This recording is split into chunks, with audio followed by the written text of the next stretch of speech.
Sir Thomas Roe 17वीं सदी ईस्वी के शुरू में लंदन से हिंदुस्तान आया और यहाँ 3 साल 1615 से 1618 तक क़याम किया। इसने इन 3 सालों में मुग़ल हुक्मरान जहांगीर से तल्लुक़ पैदा किया। दूसरी आला सिफ़ात के साथ साथ इसकी एक सिफ़त ये भी थी कि वो तुर्की ज़ुबान जानता था और बादशाह जहांगीर से बराह रास्त गुफ्तगू कर सकता था। सर थॉमस रो जब हिंदुस्तान आया इस वक्त जहांगीर अजमेर में था। थॉमस रो अजमेर पहुंचा और 3 साल तक यहाँ रहा। जहांगीर कभी कभी इसको अपने दरबार में बुलाता और इससे इधर उधर की गुफ्तगू करता। थॉमस रो ने अंदाज़ा किया कि जहांगीर को फ़न मुसव्वरी से बहुत दिलचस्पी है। इसने एक रोज़ जहांगीर की खिदमत में एक तस्वीर पेश की। जहांगीर को ये तस्वीर बहुत पसंद आई।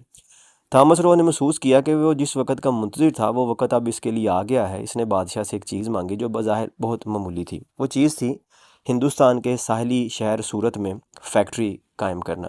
बादशाह ने एक फरमान लिख दिया जिसके मुताबिक ईस्ट इंडिया कंपनी को सूरत में अपना तजारती इदारा कायम करने की इजाज़त मिल गई। हिंदुस्तान के एक शहर में तजारती इदारा खोलने की इजाज़त बज़ाहिर बहुत मामूली चीज़ थी, क्योंकि इसके बावजूद हिंदुस्तान का वसी मुल्क मुग़ल हुक्मरान ही के हिस्से में था।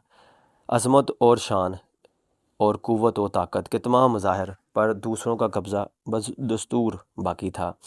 मगर सूरत में तजारती इदारा कायम करना अंग्रेज़ों को वो सहारा दे रहा था जो बिलाहद इसको तमाम दूसरी चीज़ों पर कब्ज़ा दिला दे। चनाचा अंग्रेज़ ने इस कमतर चीज़ को कबूल कर लिया और इसके बाद तारीख़ ने बताया कि वो कमतर पर राज़ी हो जाए, वो आखिरकार बरतर पर भी कब्ज़ा हासिल करने पर कामयाब होता है। ये तारीख़ का सबक है, मगर बहुत कम लोग जो इस तरीक़ से सबक हासिल करते हैं।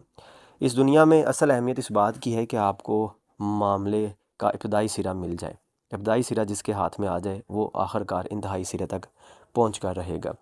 हिंदुस्तान की आज़ादी की तारीख़ 1799 में शुरू हुई, जबकि सुल्तान टीपू अंग्रेज़ों से जंग करते हुए मारे गए। इसके बाद अंग्रेज़ों से लड़ना, अंग्रेज़ शख्सियतों पर बम मारना, इन पर हमले करना, बैरूनी हुकूमतों को मारना जैसे हंगामे 100 साल से ज़्यादा मुद्दत तक जारी रहे। इस किस्म की तदबीरें अपनी नौयत में पुरशोर थीं। चनाचे इनका नाम आते ही अंग्रेज़ फ़ौरन चौकन्ना हो जाते थे और इनको पूरी ताकत से कुचल देते थे।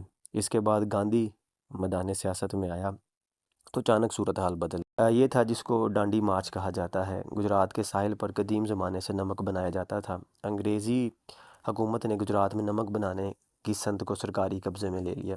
गांधी इस कानून की पुरअमन खिलाफ वर्जी के लिए सांबरती से पैदल रवाना हुआ और 24 दिन में 240 मील का सफ़र तय करके डांडी के साहिल पर पहुंचा और नमक का एक टुकड़ा अपने हाथ में लेकर सरकारी कानून की खिलाफ वर्जी की।